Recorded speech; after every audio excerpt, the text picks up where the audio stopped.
Peace. This is Burrell Spiritual Psychology Ministry, and presently we're dealing with Brother Prince Rafeeq. And he's going to be interviewing myself to get a overview of where Burrell Spiritual Psychology Ministry evolved. So at this time, I'd like to turn the interview over to Brother Prince Rafeeq. Peace. Before we begin, I'd like to give all praises and honor to the infinite and the eternal for the creation of life and for the manifestation of itself into all of the realms. I'd like to give thanks to all of the ancestors that have come before us, who have laid the foundation for what we do. I'd like to give thanks to the elders who have dedicated so much of their lives and their life force and their energies into reintroducing truth, to the melanated people for the awakening of our people. As the elder has stated, we're going to be doing an interview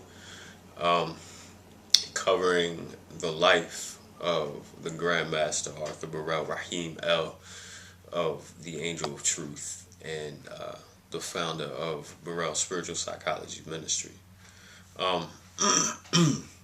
First, let's talk a little bit about what it is that we do as an organization, as a group.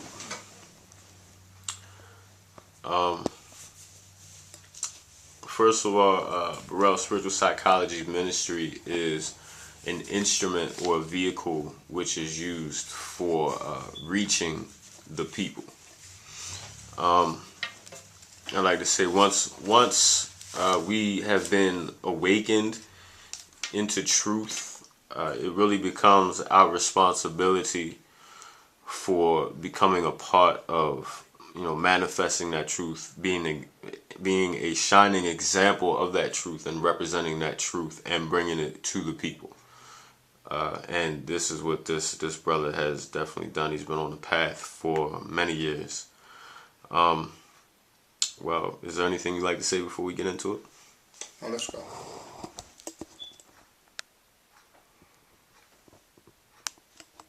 All right.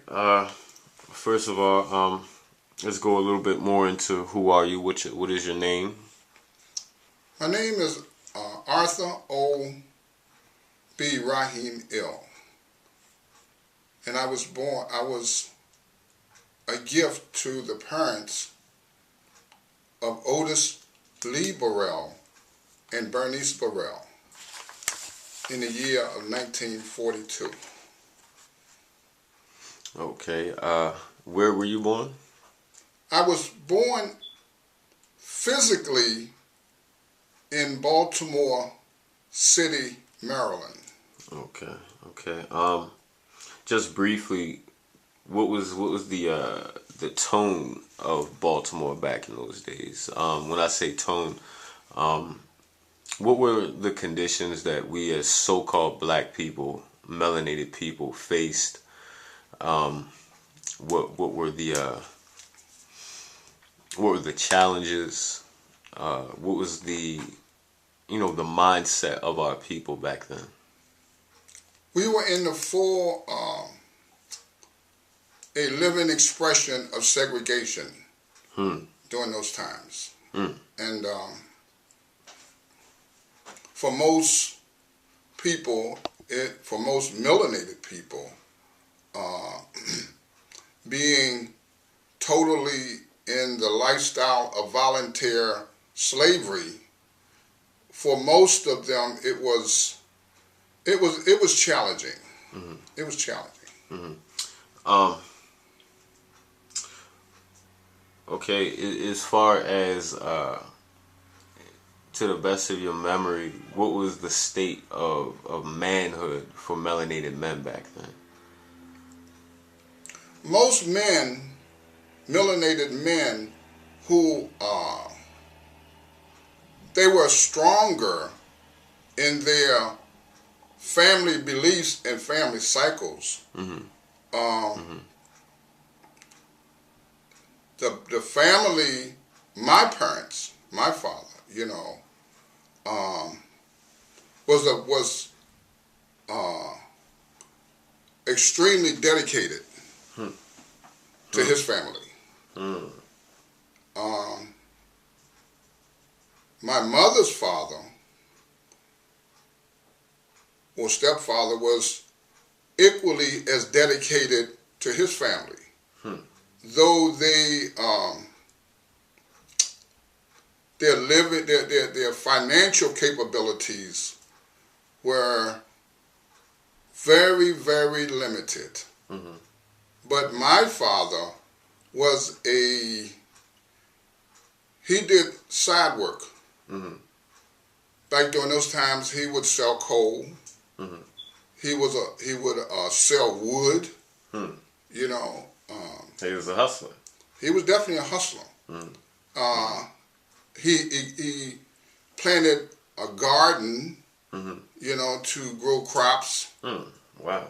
And in those days, because we lived on a water front, the waters was abundant with fish. Okay. And I can remember when my father would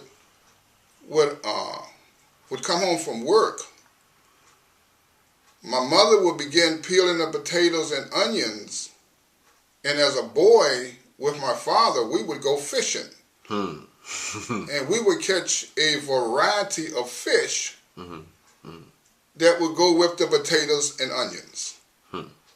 Yeah, in that I can feel in what you're saying. I can really feel the family.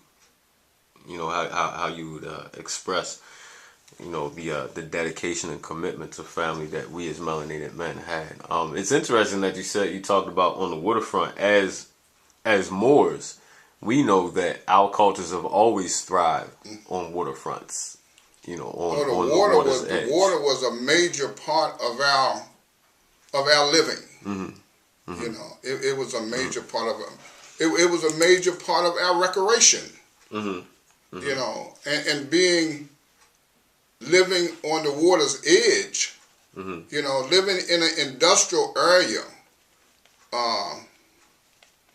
Most of the industry in those days was powered by coal. And the barges that would deliver coal to the industries, the coal that would fall from the side of the barges would wash the shore. And we would use that coal to heat our houses. Wow. In the wintertime. So when the coal barges the coal would fall from the coal barges. I mean, it was a task to retrieve the coal because of the conditions that we had to go and get it through the mud and stuff like that. But for us who lived in that area on the water's edge near the industry, it was a major part of our survival through the winters. Okay.